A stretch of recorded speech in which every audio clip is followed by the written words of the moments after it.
रोहित, आज काय स्पेशल? आज आपण घरासाठी स्पेशल डिश बनवतो पालक आणि भरीत वांगे.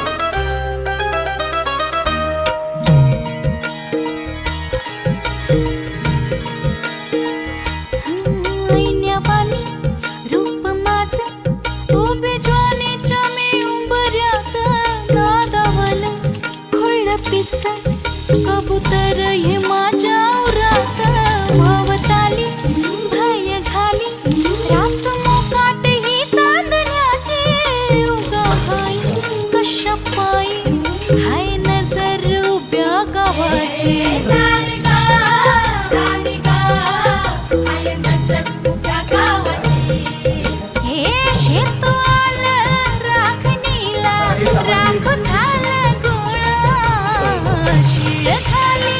अडून कोणी करून तिरपा डोळा आता कसं किती झाकू सांग कुठवर राखू राया भान माझं मला राहीना मला जाऊ द्या न घरी वाजले